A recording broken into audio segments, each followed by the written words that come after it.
Sashi had grown up with salt water in her blood and maps of wreckage in her head. Sashi never thought her degree in ocean archaeology would involve surviving hurricanes and being a sacrifice. But then again, life had a habit of rewriting itself just to see how much she could panic before breakfast. At 21, Sashi had landed in a dream gig, a research slot on the Sea Dragon, part of an international program studying the graveyard of the Atlantic, a stretch of water infamous for shipwrecks, ghost currents, and ancient nautical legends. The kind of place people whispered about the documentaries with ominous music. For her, it meant fieldwork, fame, and possibly a selfie with the cannon from 1700s. It all started beautifully. Calm waters, clear skies, the hum of data instruments, and the smell of old salt and ambition. Sashi was cataloguing relics from their morning dive when the radio hissed alive with static. Then the sky went wrong. A wall of clouds boiled over the horizon, black and violent. The sea turned to chaos. Wind chickered through the antennas. The captain barked orders. But by the time anyone moved, the storm hit like a living thing. Waves slammed into the Sea Dragon. Equipment flew. Sashi barely managed to grab the railing before the deck tittled like a broken seesaw. 1 second she was there. The next, the sea swallowed her whole. Cold, roaring, endless. She didn't remember much after that. Flashes of light, tumbling currents, a sound like metal striking, then silence. When she woke, she was lying on a sandbar, coughing up half the Atlantic. Her head spun, the ocean glittered around her, calm again, like nothing had happened. The research vessel was gone. Her colleagues were gone, even the storm had vanished like a bad dream. And right beside her, half buried in the vast sand, was a small box humming faintly. Slick, alien, impossibly smooth. Treasure already? She muttered, half delirious. Thanks, universe. She picked it up. The moment her fingers burst on the surface, it came alive. Panels unfolded like petals, circuits lit in spiraling patterns. She barely had time to gasp before it moved. Metal streams swirled up her arms. Looking around her chest, her legs, her neck, the thing sealed over her in a heartbeat, sleek, glowing, cold. Hey, whoa, what the? She yelped, sweating at it, but her limbs didn't obey. A calm, neutral voice echoed in her head. Initialization complete, unit synchronized, subject, transport protocol commencing. Transport what? Wait, no! Too late. Her boots flared with blue light. The ground vanished beneath her as the suit launched forward, not swimming, but flying through the water like a torpedo wrapped in lightning. Sashi screamed the entire time. Currents bent around her like tunnels of glass. Fish darted away. The world blurred into motion until she wasn't sure if she was alive, dead, or staring at an experimental shampoo commercial. Finally, the suit slowed. The current stilled, and what unfolded before her made her forget to breathe. An entire city sprawled across the ocean floor. Not ruins, not wrecks, but a living metropolis of coral, metal spires, and glowing walkways. Part of it existed under the water, shimmering like a dream. Part of it just jutted above the surface, linked by bridges of transparent material that pulsed like veins of light. The air shimmered with energy, the water with music. Figures moved through it, tall, graceful, with faintly iridescent blue skin and eyes that shimmered like sapphires under glass. Some walked, others swam effortlessly through the submerged lanes. All seemed connected, synchronized, and alive. The city was celebrating. Lanterns floated mid-water, bells chimed like droplets. Crowds moved in rhythm to music that seems to hum from the very currents. Sashi barely had time to process before the suit, still acting on its own, marched her straight into the festivities. "Okay, this is not ideal," she muttered as curious faces turned toward her. A group of children pointed, whispering excitedly. Adults bowed slightly, eyes wide, almost reverent. Some reached out, tracing the air around the suit with cautious fascination. Hi," she tried. "Peace offering? No offense meant. Just got kidnapped by my outfit." They didn't respond, not in words she could understand. They muttered to each other, voices melodic, symbols flashing faintly in the air around their necks, like bioluminescent tattoos. Sashi felt the hair on her arms stand up. The suit pulsed once, a faint answering glow, and the people cheered.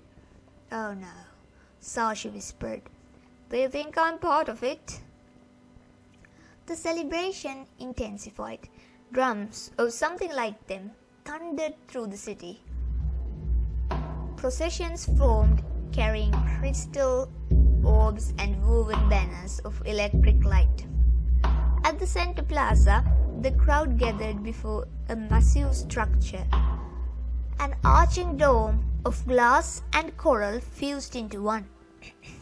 Sashi saw images projected above it, swirling, shifting depictions of a great creature beneath the sea. A giant, electric-skinned ray. The people bowed as its image flickered above them. And that's when her stomach dropped. The story they enacted was clear enough, even without translation. The city's power came from the creature demanded sacrifice, the chosen one wore sacred armor and was delivered to its chamber during the festival of renewal. The suit's grip tightened on her wrist. "Oh, no, you don't," she started, but the AI ignored her completely. "Ritual destination located. Proceeding." "Ritual? You bucket of balls, I'm not volunteering for—" "Whoa, stop!" Too late. The suit dragged her across the plaza. People parted reverently as it passed, throwing glowing petals into the water. The music built into a feverish pulse. Sashi kicked, pulled, even yelled, but the AI was stronger. It hauled her through a tunnel of lights, past gates, past guards, until she reached a circular chamber that looked straight out of a sci-fi nightmare. The laser cage. The suit stepped into it, and the beams of energy sealed around her in crisscrossing patterns. Humming currents filled the air. Instruments blinked, and beneath the glass floor, Sashi caught a glimpse of movement. A shadow, a vast, undulating shape that made her heart stop. The ray. Her thought went dry. "Okay," she whispered shakily. "Is this where I die? Cool, very historical." Suddenly, click. Something hissed behind her. The beams flickered, a panel opened, and a figure darted in, moving with wild precision. Blue-skinned, sharp-eyed, hair braided with silver threads and tech charms. She wore armor shaped like a lab coat, crossed with battle gear, a device glowing at her wrist. Sashi gasped. "Oh, thank God, someone who looks like they know what they're doing. Can you?"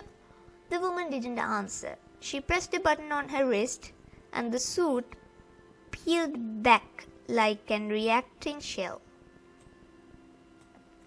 Piece by piece, until Sashi was free, dripping and gasping in her soaked t-shirt.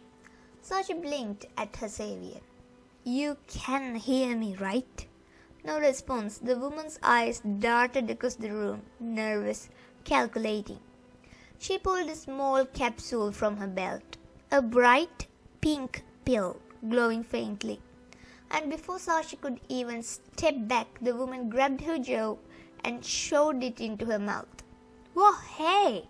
Sashi sputtered as the pill dissolved instantly, sweet and electric on her tongue. "What was that? Are you poisoning me?" Sashi yelled. The woman exhaled relief washing over her features. "Good. Now you can understand me," she said. Sashi froze. Wait, now you're speaking English?" "Not exactly. You're speaking me." The woman gave a tight smile. "Don't panic.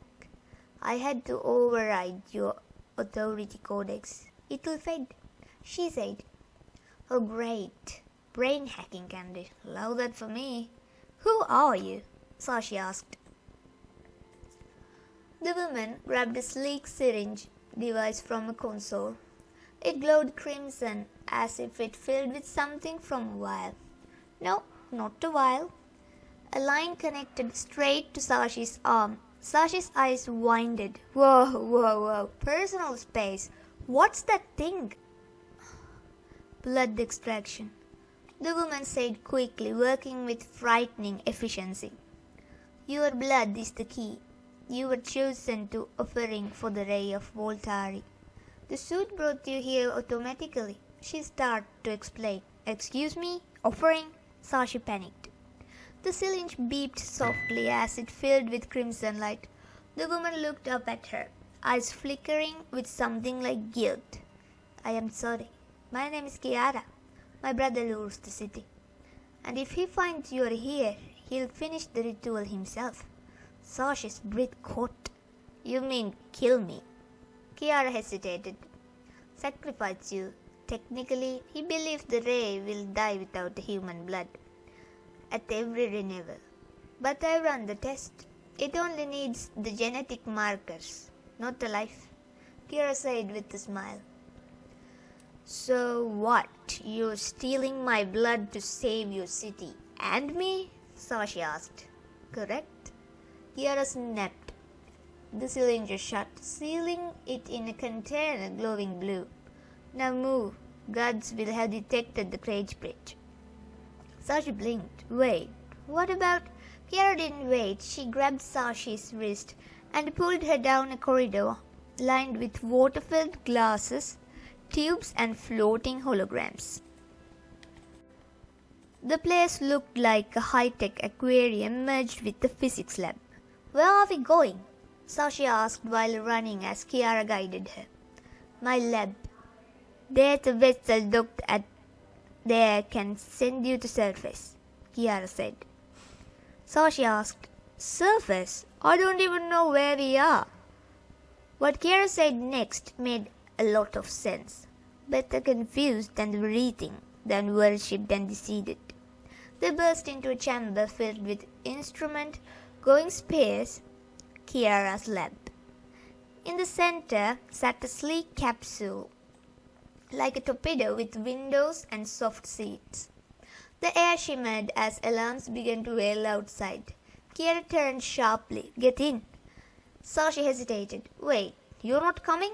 Kiara's eyes softened. "Someone has to feed the Voltari," she said, lifting the blood injector. "If I don't, the city dies. So does my brother. As much as I sometimes prefer otherwise." "Kiara," that is the only thing what Sashi got to say. The door burst open. Guards in sleek marine armor flooded in, weapons raised. Kiara cursed under her breath and shoved Sashi into the vessel. "No time, trust me." Sashi barely had time to shout "Kiara" before the scientist slammed her palm against the control panel. The vessel sealed and hummed. light building around her. Random coordinations located. Kiara muttered, "Hold your breath." Then the capsule launched, a violent, beautiful blare of motion. It shot through the water canals, through coral tunnels, bursting free into the open sea. The force pinned Sashi to her seat, hair flying, mind spinning. Through the viewport, the city blurred into streaks of light vanishing behind her. "Kiara," she shouted again, but there was no answer. Back in the lab, Kiara stood facing the guards. The blood injector pulsed in her hand, humming with raw energy. The ground trembled as the shadow of the ray darkened the waters beneath. "I'll finish it," she said, voice steady. "You tell my brother he can thank me later." She donned her own suit, a high-tech diving exoshell lined with lights and armor. It sealed around her like a second skin. With one last glance toward the launch bay, she dove. The ocean around her flickered with electric tension. The ray's vast body loomed, ancient, radiant, terrifying.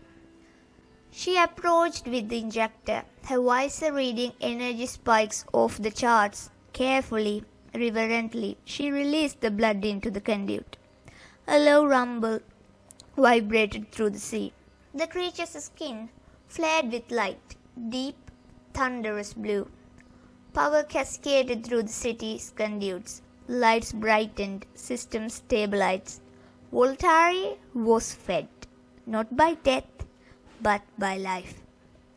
And far above, Sashi's vessel broke the surface. She hit sand sometime later, dazed, sun-drenched, breathing hard. The capsule door hissed open, releasing the scent of salt and ozone. She crawled out, collapsing onto the shore of a nameless island. The black box, her unwanted suit, lay beside her, inert again.